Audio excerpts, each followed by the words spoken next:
handle the truth. Welcome back, everybody. Welcome back. Welcome back. Saturday night cell block. How is everybody doing tonight? Thank you all for joining in. Again, I pray that everybody's safe and sound, that they're warm, they're around comfort. If you can, please, like I say, we got a raffle going on. Please go to www.cominghomecoalition.com. Check out Project Safety First. What is it? Yeah, so Project First. Okay. Anyhow, I'm not getting no help from my co-host over there. So please go check it out, see what we got going on. But forgive me, I'm a little razzled tonight. I'm all over the place. And I am going to introduce my guest tonight. Tonight, I've been sitting here talking to Ryan for the last 30 minutes here. And I'm just blown away by this guy's story. So I'm gonna bring him in. It's gonna be a long story. It's a very emotional story, and I want you guys to pay attention to, again, these are the issues in America, right? And this is going on in all our communities, all our areas. We're all dealing with it, and if it hasn't touched our family personally, I know it's touched mine personally. It's touched Ryan's personally, others that I've had on the show, and if it hasn't touched your family yet, it will soon. So these discussions are very important. They're a must hear. And this is why I'm bringing Ryan on. So I will be switching over now, introducing Mr. Ryan. Ryan, how you doing, partner? Doing Tom. Man, I'm blessed, man. You know, one thing, I'm down here in the warm weather, so that's a blessing. It's a blessing, yeah. I'm not that fortunate, but still blessed to be here, man. I appreciate it. Absolutely, no question. So we're gonna talk a little bit about who you are tonight, and what you've been experiencing and the fight that you got going on in your life personally as well. So go ahead and let the listener know a little bit of who you are. So yeah, my name's Ryan Wallace. I was born in Philadelphia.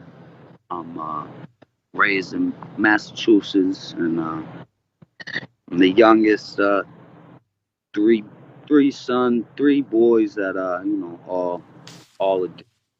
all addicts, all victims of, not victims per se, but all been through the system, all been through the struggle, and my family's seen a lot of addiction and been through a lot of things. So, and I've seen my older brothers go through a lot of it, a lot harder than me. I more so went the criminal route. I ended up doing 7 years, split like 3 months out, 4.5, and then about 2, good time, whatever. And so yeah, during that time, while I was incarcerated for the second time, my brother Sean was relapsed. He had relapsed. He had been clean for 5 years. He's good tax-paying citizen. Did everything he's supposed to, and but he was an addict. He had some demons, and he unfortunately relapsed, and he was in a halfway house out in Western Mass out here, and he had probation going on, and he picked up a shoplifting charge, and he violated probation. So my father been sober 40 years. He's well involved in he's been bringing people to rehabs for as long as I can remember. I've had a drunk, an addict on the couch waiting to get, for my father to bring him into detox the next day. You know what I mean? Like it's like he's got connections. He's known to be able to get things done, and he had a bed for Sean, at a halfway house. And Sean had been on methadone. He was on 180 milligrams of methadone, which is a very high dose of methadone. Mm. And if you don't know about methadone, the detox from it is extremely like painful. It's mental. It's you hallucinate. I haven't been through personally. I've seen people go through it, and I've just And he had been through it a couple times, and so like so he ended up getting brought to Barnstable. He went to court. My father brought him. The judge denied him bail. Uh, Told him they're gonna bring him to Barnstable. They're gonna handle it. We're gonna take care of it. And my father objected, of course, because my brother started crying. He started shaking because he had PTSD from an experience that I'll get into, after. This is just a brief little thing here to know. So he got brought to Barnstable, where they were supposed to bring him to court the next day. And my father showed up at court. He waited. They never brought him. While he was waiting, what he didn't know was that Sean was threatening suicide if he didn't get brought to court, because he knew that if he didn't go to court that day, he was gonna be in jail for the weekend, and that's another 2 Right. days talk. So he didn't want. Right. And he let him know that, and they didn't believe him, and he ended up jumping off the chair and broke his neck and went to a coma. He died a month later, and a month and a half later. So, and my parents basically just weren't given any information and just don't really know the system. Like a lot of people don't know. They Right. don't know. They trust that Right. the right thing is happening, but they don't know to check. You know what I mean? It's like, why would they think so? So there's a lot of things going on in this jail with suicides and lawsuits, and they're like always a leader, if not the leader of suicides, and so they swept it under the rug. No articles, no news about it, no nothing. Just let it go, and now I come home from prison, and when I came home from prison, my family was just self-destructive. It was they kept me away from it while I was in prison, so I wasn't really ready to know what was going. You know what I mean? Like I wasn't. So they blindsided you with it. Yeah, well, yeah. In out of love, I would say. You know what I mean? Trying to protect me from the truth. Yeah. Like, well, you're probably in the sense that you're in there. They didn't probably want you to flip out, kill somebody, get into a fight, get in lockdown, make your time harder. I understand. Yeah, like they but I'm asking questions, and like I'm not really getting answers, and I'm just trying to figure out like what like about the law you guys attack, like what are these people doing? And they're like, oh, now the other part of this is like maybe a year before, Sean was on a run. He was running hard. He was, overdosing, and my parents were scared for him. They didn't want him to die. So in Massachusetts, there's a Section 35, which means you basically call the police. You say my or my brother or my whoever is a danger to himself. You know what I mean? He's an addict, blah blah blah, whatever. And the police come and arrest you. They put you in the holding cell, and you basically have a court case. You know what I mean? Where your parents or your brother or whoever your loved one says, this is what's going on, and we want him held, and you say, this is what's going on, and the judge says, all right, I'll make this decision. So, and in this, notoriously, you've been sent to a place called Bridgewater State Prison, which is a mental hospital. They have a sex offender prison. They have a medium security prison, minimum security prison.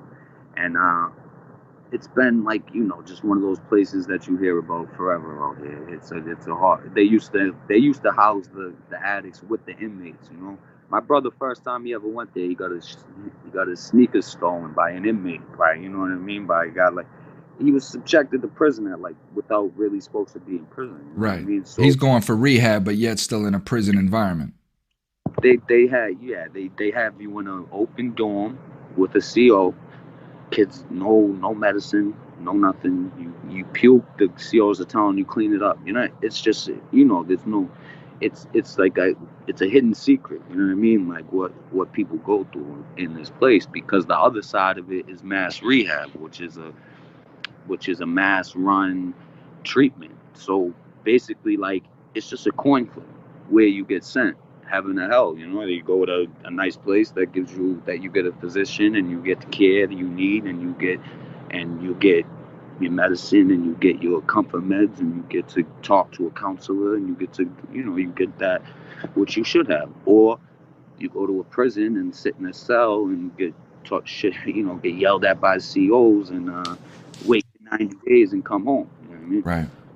So a lawsuit went in for women saying that this was not right, civil rights, blah blah. It's not right.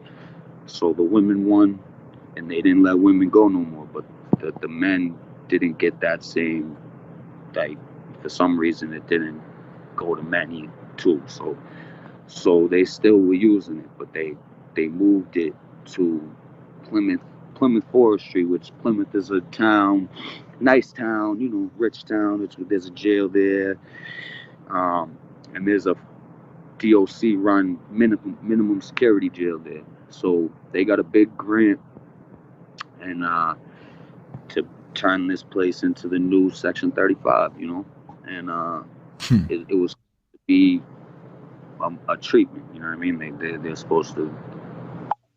For those that don't know what Section 35 is, explain to them what that is. It's like I said, it's basically 90 days, 60 to 90 days of alcohol drug treatment, and like like I said, it's forced rehab is basically what it is. You know what I Forced mean? rehab. It's like, Yeah. forced rehab, but you really can't. You're not supposed to be able to leave. You know what I mean? It's like, So let me ask you this: Is this their solution? So when they're saying, when we the people are saying, why are these guys going to prison and not rehab?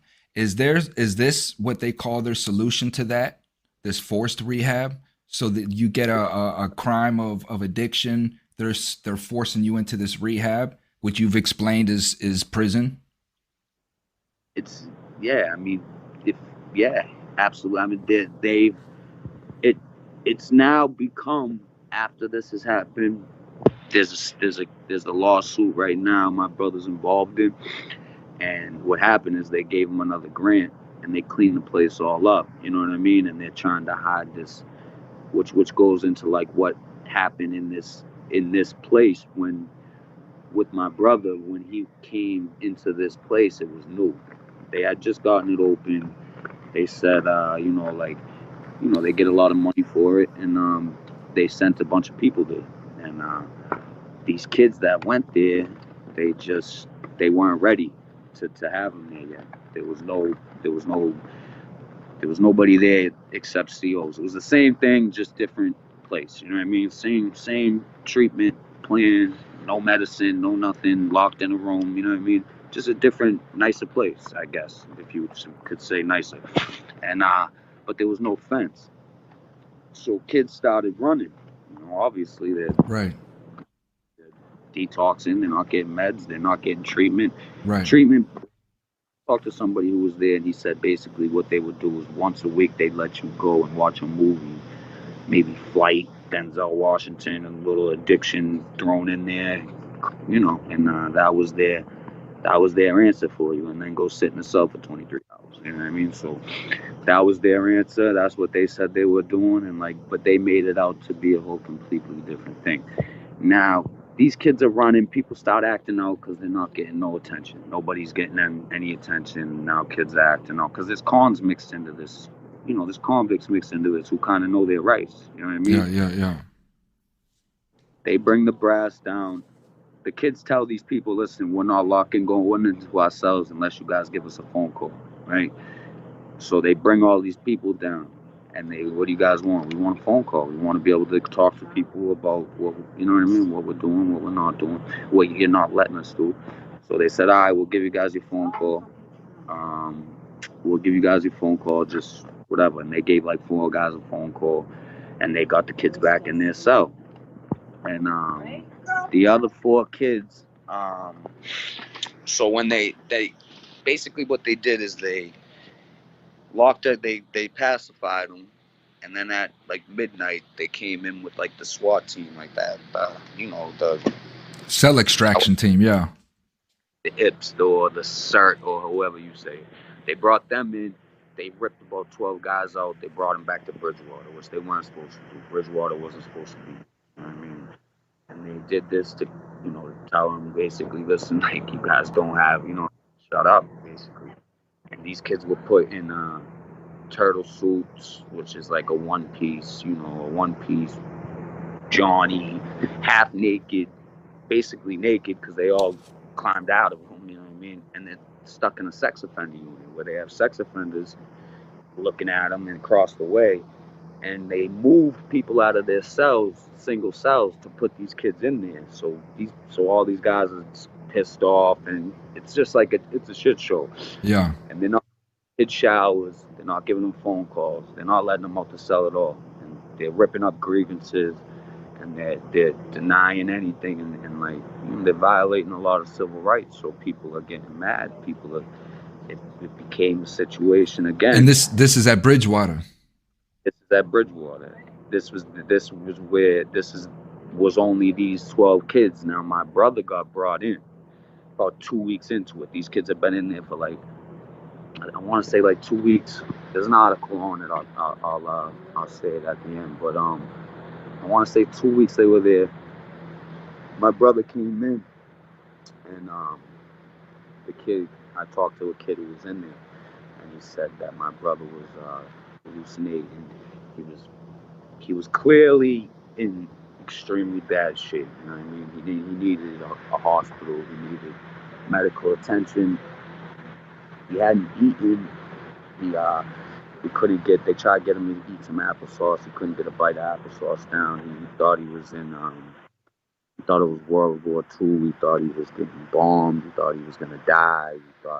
Then the next minute he thought somebody was coming and picking him up. So like they realized, because when people come on, like it's almost like people come in the hole. Everybody's yelling, "Hey, what's going on? What's going on?" Because they wanted to know.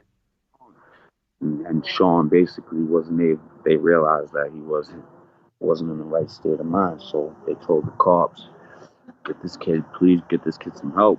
He needs some help. You know what I mean? And they said, all right, we'll get him after count. And this was in solitary.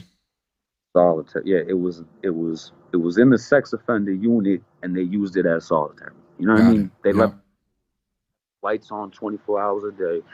They didn't turn their lights off. They kept them. They turned it into solitary. Basically, they probably figured if we're gonna put them around any inmates, let's put them around. You know what I mean? The sex offender unit, probably the safest one. You know what I mean? Yeah. I would say their idea. I don't know what they thought. I don't know their thinking on it. I mean, it's disgusting to me. But these people, there was actually a cop in the group, like a guy who had stolen evidence. He was an addict, you know what I mean? Got kicked off the thing. He's one of the people named in the lawsuits. He was in there banging doors, you know what I mean? Kicking down doors.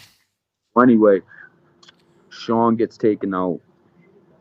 They wheel him out. They bring him wherever they bring him, and people start asking where he is, and they're not saying anything, and they say something about he attacked a staff member. And like, don't worry about him, he'll be gone. He attacked a staff member. My brother, I can't see it. Oh, I'm sorry. I skipped a part. An important part is when they came to get my brother out of the cell, he was literally he was covered in his own bile from throwing up, his own urine, his own feces that was on the wall. It was clear that he was having a mental, you know what I mean? Of course, yeah. That's not it's not like there was just a little thing. He was literally, he was going through it. So they they pulled they he got up because he was hallucinating. He walked towards the cop, and one of the guys pulled the taser on him, like he's gonna shoot him with the taser. You know what I mean? Like that. And the kids started yelling, I guess, and they put the taser away and ended up just kind of wrestling him around a little bit and getting him into a chair and bringing him to wherever they brought him. I don't know where they brought him. These kids don't know where they brought him because after this, my brother was never my brother. My brother came home from this. They, what ended up happening is a kid got word to people's parents by sending a note, rolling it up and tucking it, like to get it out because they weren't letting paperwork come out because they didn't want anybody writing any Right. documents. So somebody had to literally, sneak numbers out to get these kids in. And civil rights got called, and they moved them all back to Plymouth. So when my brother came home, I was still doing time. I called, and my mother, you know, your brother's a little different, just bear with him, you know what I mean? He's a little different, blah blah, whatever. So I got on the phone with him, and like he just was a totally different person. It was just like Different I didn't how? recognize different is that I didn't even recognize the person I was talking to. He was, Like different, like he would just in a didn't recognize you or distracted or he knew who I was. He was, but the charisma, the happiness, the he was any just sort dead of inside. was just like talking to somebody who was just like, and me, I had done a pretty long stint in the hole, so I kind of like told him like, listen, man, I know how it is, like, but I was, trying to be a tough guy or tell him like, listen, like you can get through this, like it's not that bad. But I didn't know what he went through. You know what I Right, mean? right. I didn't. Also, the first time I ever went to the hole, I was shaky. It's not a fun place. You know what I mean? Hmm. Like you adapt to it, which is a scary thing that your body can actually adapt to that. But like I kind of like told him like, like you'll be okay. Like, and he was like, it just basically, you know, just not himself. I couldn't get really much out of him. So when I came home, he was on a run. He was with this girl, and I didn't see him for like 2 weeks until after I got home. I couldn't get him to come because this girl he was with was like they had some problems. She didn't want him around the family, whatever. And he was like running pretty hard. He was in the middle of a big run. So I finally seen him, and when I saw him in person, it was really scary. That's when I really knew. You know what I mean? Yeah, That's yeah, when yeah, yeah. because there was things that I just didn't like, things that happened, things that he said, things that, and I never got the story out of him because I couldn't even get a real conversation out of him. You know what I mean? The girl he was with, described him in an interview as a walking tumor, which was a pretty disgusting statement. I don't know. She could have used a little nicer words, but that's how she described it. She just he was constantly upset. You know what I mean? And he said that he was scared that he was gonna go back every morning. He woke up and he felt like he was gonna be back. You know what I mean? He was gonna be back, and that was his biggest fear, is going back. So he ended up getting clean, and he did pretty well. He went out to Western Mass, and one day like I said, he relapsed, and Why did he it, what made him relapse? I What was mean, his situation? he was living in a halfway house. I really can't say. I mean, Just addiction. I pressure. mean, it can be anything. You know what I mean? You walk Yeah. by, you see something. At this time again, I was locked up. You know what I mean? So I didn't see him. But I know he was. I talked to him after he got bailed out, and he seemed like he was like a little better, like he was happy to not be in jail. I know that, you know what I mean, and he was like very grateful. He said he was never going on methadone again. He's gonna get off methadone. He's gonna go to a halfway house. He's gonna, and like I was, I felt good for him. I felt good about the situation. He was with my father, who, like I said, has 40 years sober, and I knew he was safe, and he was gonna get to a place he'd be all right. So he had court the next day, and excuse me, he was out on a $250 bail. So you figure, and he had already talked to his probation officer, and his probation officer said, just tell the judge to have you come here after, check in, and we'll go over the violation or whether I will violate you or whatever. So goes in front of the judge, and this judge, for some reason, decided that he wasn't the best idea to let him go with my father, and held him and said, we'll bring him to court tomorrow to check him with probation. So my father, my brother immediately starts shaking, crying. I mean, it's PTSD kicks in, and they cuffed him, and he just thought he realizes he's going back to that place. So my father stood up and asked the judge, please, there's a lot more to the situation than you know what I mean? And, let me bring in, let me explain it. Of course, the judge said something, I'll hold you in contempt or something, sir. Told the father that? Yeah, told my father that, yeah. If he, whatever he said. And my father said it was like, one of those, it's like small town, like, you know what I mean? He said he like had a eerie feeling the whole time, you know what I mean? Like it just was like just a real, he said the judge just, the guy wasn't hearing anything. And so he left, and he went home, and because he lives right down the street from the jail. The Barnstable was in Bourne, where my father actually lives. So, and he drove to court the next day, and the lawyer was there. The lawyer told him he's coming. My father left his phone in the car because you're not supposed to have your phone in the court. He follows rules. He left the phone in the car, and he sat till 4:30, 5 o'clock, and they never brought Sean in the court. So he leaves, checks his phone. He sees like 40 missed calls from Sean, and he obviously can't call back. So he figures whatever, he doesn't know what's going on.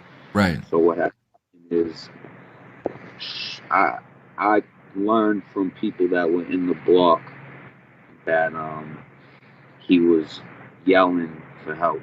They were all day telling the cops that if you guys don't bring me to court, I'm going to commit suicide. I'm going to kill myself.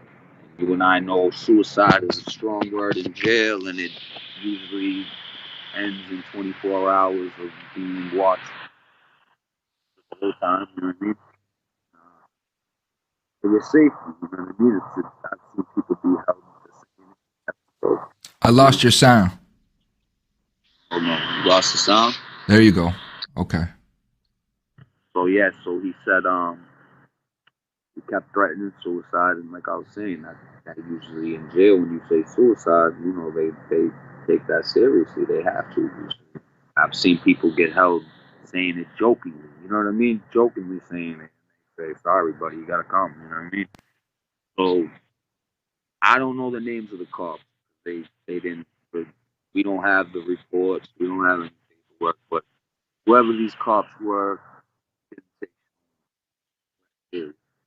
And he also had cuts on his wrists, and they did the body, whatever. Like when they brought him to court, to the hospital, they found cuts on his wrist. So he was cutting his wrists, and while he was yelling for help, Yeah. Yeah, he was just going into a complete, psychotraumatic rage of some sort, because, the way that you laid it out, of course. And this is, and I've seen that. If I've seen it once, I've seen it 1,000 times. When people realize that they're going to be in jail for the weekend, they start wigging out. I've seen people slam their head up against the bars. I've seen people. Okay, so quick story.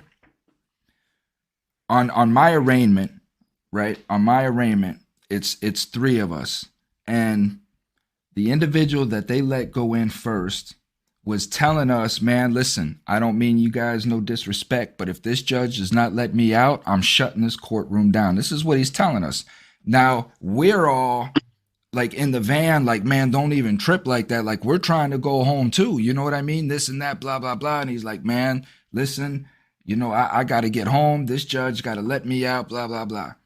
So now they call this knucklehead first. This is fate, right? Fate, I'm telling you. They call this knucklehead first. We're all sitting in the chicken coop, is what we call it, is where in the arraignment bail, they'll take the jury box and cover it with chicken wire and glass, whatever. And this is where all your arraigntees go in to sit down to get an arraignment from the judge, right? So we're all sitting in there and we're cuffed in this. They call this fool up there, right? This fool goes up to the podium. He's handcuffed to the, you know, to his back or whatnot. And he looks up at the judge and he says, Your Honor, if I don't get bail today, blood is going to be shed in this courtroom, right? We're all over here like this crazy mother, right? So the judge looked at him and said, well, son, you just do what you have to do because you're definitely not getting no bail. Man, this man reared back and came forward and slammed his head on that podium so hard, right? Like his whole forehead just split wide open. You know what I mean? Of course, the bailiffs go over, tackle him, shut it down. We all get transferred back, and now we're all in there for the weekend. But I don't even know how to describe the animal behavior that we allow ourselves to slip into for fear of being in that county jail for the weekend. All right, especially when you detox. You know what I mean? Especially when you know, like, because you know, I my first time going to county jail, I was detoxing. I remember sitting in that cell thinking, like, that was probably one of the only times I really was thinking I would commit suicide. I remember asking myself, like, if I jumped off this top bunk, you think I would die? You know what I mean? Because I was so sick. I was so and to be in that situation and to like, I remember asking a cop at like 4 a.m. because my stomach was like eating away at it. So if I bang on the door, he stopped. I said, "CO, can I just get some bread or something? Like I can't. My stomach, I'm in pain." And he laughed at me and said, "You shouldn't do drugs." You know what I mean? And like at that moment, I realized, like, whoa, this isn't real. You know what I mean? This is not the world. You know what I mean? Yeah, no understanding, no empathy, and it's, so, you know. But before we wrap this up, Ryan, let me ask you, like, how bad is the drug situation up in Massachusetts in that area? It's horrible.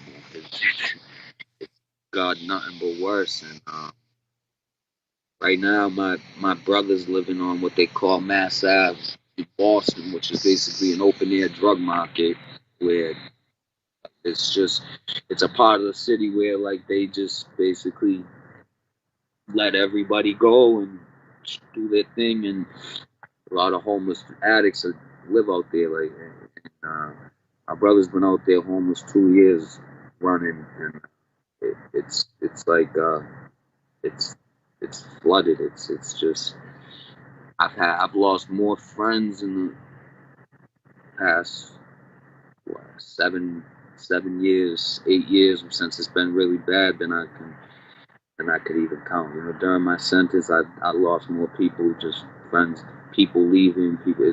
It's bad out here, man. And when you say lose, when you say that you've lost friends, what does that mean? Overdose. And the fentanyl, the pills that are being pressed with fentanyl, the whole thing. You know what I mean? And it's scary. It's just a scary drug. It's a new world. It's a new drug. I did a show with a couple shows with a dude up there by the name of Corey Cheney. doing his own Mhm. thing or whatnot. But we talked about methadone mile. Is that what same Yep, thing? that's where he is. Yeah, it's. I was in a halfway house right there. I used to walk out of my halfway house, take a left. You literally can't walk anywhere without They have a tripping halfway over. house. They have a halfway house near methadone mile. On in the heart of it, you're smoking cigarettes, and guys are walking up asking you for cigarettes from the. I'm telling you, I walk down the corner, dudes are shooting up right there, right in front of you. Like it's open air. The cops don't do nothing. They just let it ride until it gets to like one time a CO got beat up driving down there because talking to some like and they dragged him off the car and then they shut it down. Then they'll run down there and bust everybody up and whatever. But like as long as they're not bothering anybody except just killing themselves, it's scary, man. That place, I'll tell you, So I so an individual that is coming home from prison, going to a halfway house to try to re-enter successfully into society, is going to a halfway house that's in the heart of methadone clinic, methadone yeah, mile. When he walks yeah. out of his front door, people are just sitting there shooting up and all kinds of stuff. That's where I had to go when I went out, and I ended up back in jail in 4 months, off from using, I'm selling drugs. curious. I'm curious to how much money that halfway house is getting. Yeah, because they take federal inmates, they take, you know what I mean, they take everybody. So it's a trust me, it's a business, man. It's a big business, and What's the the ones name of that that? work at What's the the jail, name of that halfway house? Do you know? there's plenty of them, but that one's the Hope House. That one's The the Hope the House. the Flow House is on it too, but the Hope House is like, I mean, it's in the heart of it. I was smoking a cigarette one time, and I look, there's across the street, there's a factory that has ice, the ice machines they keep outside convenience stores. The cold where you can grab your ice out. Yeah. Lola, I'm looking and I see one open, and people just climb out of it. These addicts are climbing out of it. Out of the Three ice addicts machine. slept in there. They were sleeping in there. They sleep in the ice machine. And it climbed. It was like a clown car. I couldn't even believe how many they had in there. I was watching this. I was blown away. You know what I mean? And we used to have guys coming up to us. Hey, like they go boost for us. You know what I mean? Or hey, what do you want? Come back to the halfway house. Like the people working there would have to like back the kids away. You know what I mean? Because he was so close. But yeah, it's bad. That's what I got sucked into and I went right back. You know what I mean? It wasn't a place for me. I don't know a lot of people that I don't know what their success rate is, but it didn't work for me. I know that. But Mm. but you also want to say too about with this Sean with what they're doing to us right now is they're denying us to take this course. So I found out I've been digging into this pretty hard lately, like calling reporters and calling all these people and trying to figure out because I looked through a bunch of articles and my brother's name's not mentioned in any of the articles. They list all the suicides and Sean's not there. So I'm like, why is Sean not here? Why are they not talking about Sean? Why is, and so I made a call to the sheriff and she told me that they never what they basically did is they never made uh, they never listed it as a death. They left it as a slip and fall. They said it was a slip and fall or an accidental fall, and because Sean was in a coma for so long, because my parents didn't want to pull the plug for so long, it ended up being, in jail. Things go on, things move on. You know what I mean? And they had a lawsuit against him. Right now, they have a huge lawsuit against him for another girl who killed herself in that jail. She wrote a grievance saying she was depressed and she really needed help, and it never got answered, and she ended up killing herself. And they have a lawsuit for her right now. 3 inmates tried to commit suicide in August. 2 successfully did. Still a big problem. And I so what they did is they said Sean fell, and they never went back and revisited it. They just left it open like that. And what the sheriff told me is it's mandatory after a death in a prison, a suicide especially, that they do a state police investigation. So there was never a state police investigation. Never been. They never looked into it. Nothing's ever been looked into it. So I'm trying to get caught into a civil case to at least get an investigation. And because there's a law that if you don't file within 3 years, that you can't file anymore. You know what I mean? Like they expect a, whatever however they say the word, but you have 3 years, and if it passes in 3 years, there's nothing you can do. But I'm trying to fight for to get this investigation put in to try to. Well, you have individuals that were in the jail, right? Like you. So okay, so you need to get affidavits from them. Yeah, they said they write them. I got people, but the problem is nobody's listening. Nobody here. Everybody I call, every lawyer I call, they scared, man. They're scared of the system. Well, what we got to do is get some affidavits, and when you get them to write it down, of course you have to get it notarized, make it all legit, things of that nature, and then you just start contacting your local news stations, right? If your local news stations aren't willing to help you, these Action News, things like that, then you call a representative, a senator, things of that nature. Like I said, I have a couple organizations that are very good organizations. One is Cynthia Goldberg and the F8 Foundation, who she don't play no games. So these are the type of individuals who know powerful people and can have things looked at. You know what I mean? Yeah, that's what I'm running for right now. That's the goal right now. Is just I just want to recognize. I just want it known. I feel like it's like these people get away with so much. They get away with so much. It's just they're never held accountable for any action. You chose to take my brother, hold him. You told us that you would bring him for his safety. You know what I mean? And, they don't make a call to court. You know how it is. When they don't bring you to court, it's just the cop says you're not on the list. You know what I mean? That's all there is to it. You're not on the list.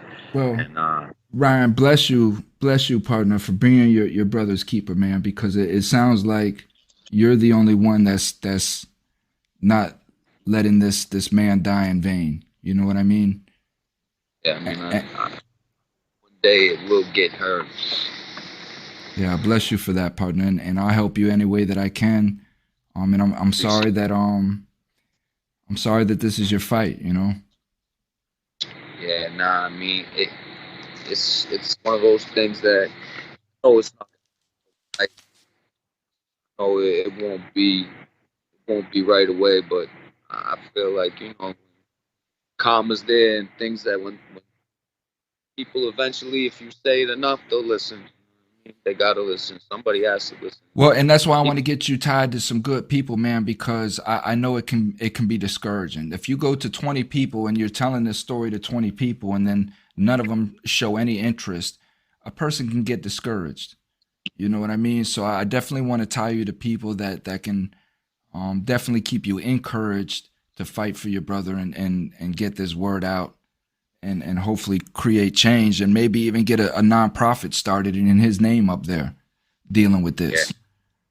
Yeah, absolutely, man. I see what you're doing, and I know a few guys out here that got out with the juvenile life of parole, and they're doing a lot of work. So I'm definitely talking to people. Yeah, I appreciate it. Like I said, it's awesome to have this platform for people to come on and let people know, because there's not a lot of people that come home and expose it. You know what I mean? And just really fight for it. Amen. Amen, man. Brother, you said a mouthful there. There's not many that come home and fight for us like this. They come home, they create these convict channels, and they talk about men stabbing men and men raping men, and all they care about is these likes and subscribes, and they do nothing to try to help tear down this crap. They're just exploiting it for their own good, you know. They glorify their, they glorify what they're doing in there. They try to turn it in. And you know, and 9 times, like you're a real cat. I could see that, and I could tell that. You know what I'm saying? You stood your ground inside, right? So you're gonna know exactly what it is that I'm talking about. But 9 out of 10 of these dudes that come home and create these channels like that were never even in the mix. These are the dudes that are watching from their cells. When shit goes down, they'll run to their cell and watch out the window. And then they'll, you know, when they go to the next compound, they'll tell their stories like, man, I was out here swinging, doing all this. And then you'll get a kite from somebody because we're always going to check. Be like, oh, yeah, I heard about that, man. Let me check up on you. You send a kite over there. The kite comes back. Nah, man, that dude ran to his cell. You know what I'm saying? But then they come out here talking all this macho stuff, and these people buy it up. They love it. I lost your sound. They want people to think got it back. Hold on. Get it back. Yeah. Yeah. Perfect. Yeah, nah, I know what you're saying, and I know people, instead of talking about all the civil rights violation, all the negative things you see in there, and all the horrible just injustices, they want to glorify what they did and use it as like a badge. When, like you said, 9 times out of 10, those guys were the ones that, you know, if the fight broke out, like you said, they were nowhere near it. They weren't around in there. I just had a conversation with a kid the other day because he was, you know, he was posting all these memes and about all these prisons things and all this, and the kid was he pulled a stunt at the end of his stint, his prison stint. Like, he ran from a kid and hid in his block for like 2 months and ended up checking off and doing a lot of like bad, you know, just Yeah. a lot of Junkie negative. stunts. Yeah, and he's out there, you know, talking about all these things he was doing up there and all these, you know, it's like, buddy, just come on, man, tell the truth. Like, just, if you want to expose anything, expose the gods that are doing these horrible things and all this, you know, all this bullshit. Stop talking about the things, because prison's not the same anymore. It's not like what people think, you know what I mean? It's not It's a the same. cesspool. It's a That's cool. cesspool. That's what it is Not now, man. horrible, man. So yeah, so man, I appreciate it, and yeah, like, I have a I'll post some of the articles if anybody wants to see the articles, and I'm just trying to start like just like a tag, hashtag, anything to get, like, you know, just get the voice, something out there. I'm kind of at a stagnant point right now. I'm kind of like it's been a rough holiday, a rough fight here, and like I said, I'm getting shot down left and right, and like, so I'm at a point where, you know, hopefully somebody just can get me in front of get the family in front of a judge to talk to somebody to get to get an investigation. I'd just like to know who these COs were and why they ignored this. You know what I mean? Yeah, well, no question. Absolutely. You know, absolutely no question. Don't And send my brother we'll today, do he's that, man. not. Huh? I said, if they don't send my brother to jail that day, he's not dead today. I mean, if well, maybe another way, but you know what I Yeah. mean? Like, that every decision they made resulted in his death. You know what I mean? Yeah, no question, man. We'll start. We'll link up. You know, link up on the side and see about getting you know, a Facebook page at least started in his name. Start getting drawn traffic there for the listener. This is Ryan Wallace, Wallace. That's how you can find him on Facebook. And then of course in the descriptions I'll put the link and stuff in there too. But Yeah, we're in the beginning. This is just the beginning. We'll fight this for as long as we can, and then, like I said again, man, I appreciate you. I appreciate you having the platform for people to expose it, man. Keep doing what you're doing, brother, and I appreciate the help. Yeah, I'm sure we'll talk to you soon. All right, absolutely, man. I appreciate you coming on the show and blessing the show with your story, partner. man. Thank you, brother. Have a great day. Have a great night, everybody. Stay blessed. Stay aware of your surroundings and what's going on. Stay safe, partner. We out. True.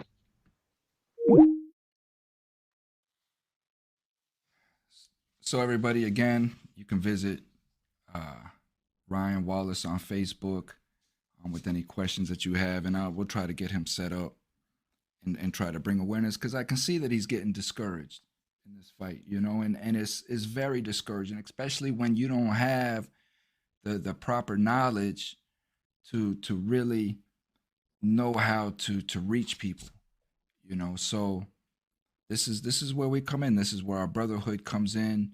This is where unity comes in. This is where, again, all my messages of us looking out for one another and doing the right thing, coming together, and making sure that all voices are heard and that none of our brothers or sisters are forgotten who are losing their lives inside of this prison industrial system.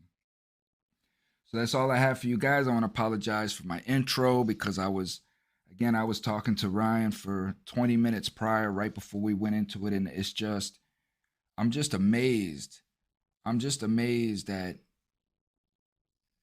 what we got going on in our cities. And it's almost like these county officials are so overburdened.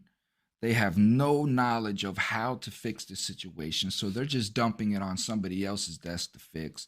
The pardon my French for lack of a better word, but the shit is just being piled up from desk to desk to desk, and it's being dumped into our prison industrial system and these resource systems, and they have no idea what to do. It's just a big clown show, a big cluster that people really just don't know what to do, man. So again, and this is what is starting to go on here in the Tampa Bay area. We're just starting this. Our recidivism is going up. This is the third highest county in the state, or maybe even the highest county in the state. I believe this is the highest county in the state, if my memory serves. My memory has been going bad, so you guys have to forgive me for that. I'm horrible with names, so me trying to remember a name is horrible. I have to get better at that, especially when it comes to my own organization's project. So it's Project Start Fresh. Again, please visit www.cominghomecoalition.com. Go to the fundraisers page, look for Project Start Fresh, and we have an ongoing raffle there that you can join in and win baseball tickets on this raffle here. We got other raffles going in.